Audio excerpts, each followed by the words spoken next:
Alright, so I've been a fan of the game series since the days of Red and Blue. And I get people have certain expectations about how the game plays, and I get it. X and Y introduced Mega Evolution with Omega Ruby Alpha Sapphire. You had Sun Moon, Ultra Sun, and Ultra Moon introducing Z moves. You had X and Y, or not X and Y, sorry. You had Sword and Shield introducing Dynamax and Gigantamax. And then you had Scarlet and Violet introducing Terrestrialization.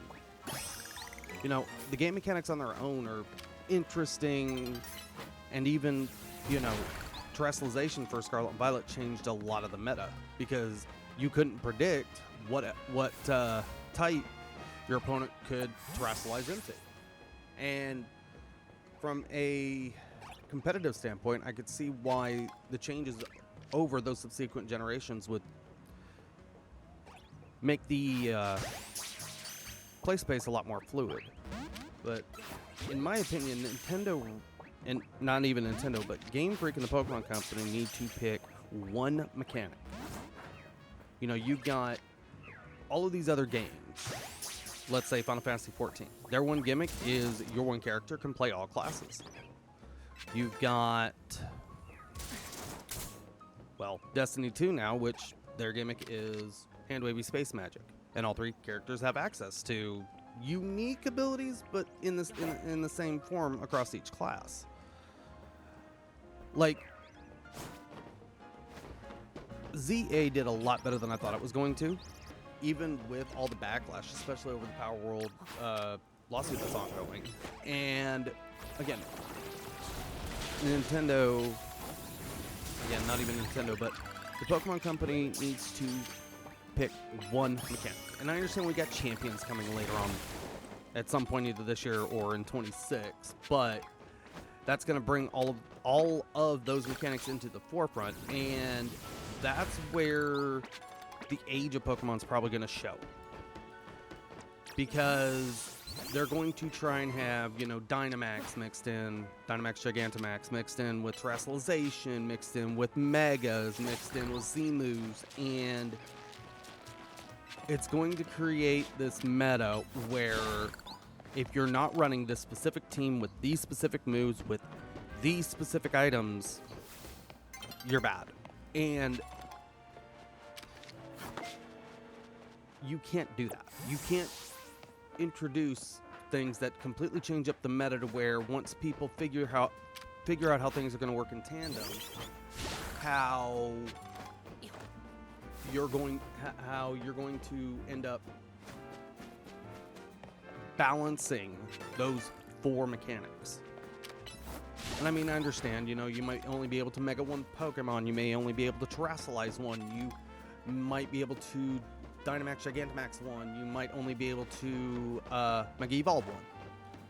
But the only way that Nintendo's going to walk away from this and still have players who want to play competitively is locking down the mechanic to where you can only use one out of the four per match. If you don't, you're going to run into this issue where specific teams, specific movesets, specific items, specific Megas, specific Terrestrial types, the specific Dynamax Gigantamax, and even the specific Z moves.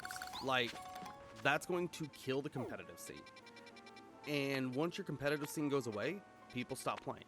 Because why do people keep playing? Because they're trying to hunt for those perfect IVs and train up the EVs of different critters. And, you know, in the case of ZA, you've got shinies, you've got alphas, and you got alpha shinies. And that's what, in my opinion, is what drives most of the playtime across these games is the min-maxing. I mean, getting your favorite shinies and alphas is also a fun thing, but I digress.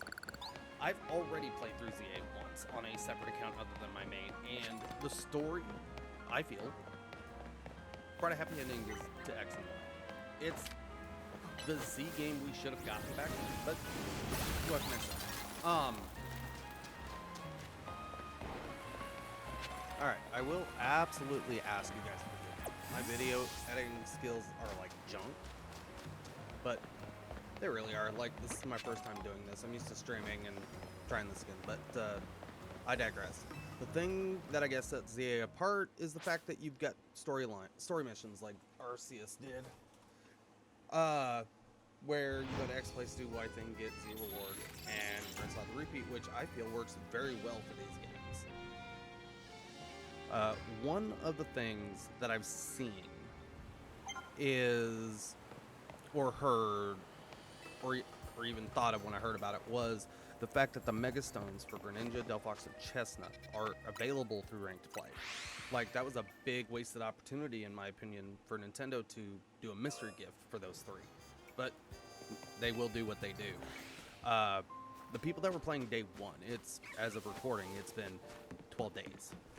So they're already completed the game, and now ranked is getting filled up with these people that are having the teams that can just sit there and literally, like, almost one-shot everything that comes across the path.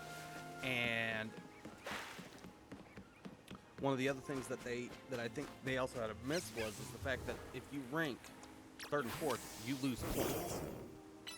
And if you don't get any kills, don't pick up anything, or just like, wow, like overload with the mode, you know, you're gonna lose points. Although yes, you can't lose ranks, but that's still going to be very disheartening to people that play this game, not even for the PvP aspect of it, but for, you know, collecting their favorite critters and making their living decks, their shiny decks, their living shiny decks, their alpha decks, or however they want to play. Like, these games, I think I've gotten off on a tangent here. But basically what I'm saying is Nintendo needs to pick one gimmick and stick with it. And Champions is going to tell us that more than anything, considering that's going to be the new game for format. And it's already been announced, so how are they going to balance all of this out? So, again, I know my video editing skills and my audio recording skills are not the best, but share what you feel down below, and we'll have the chat again soon.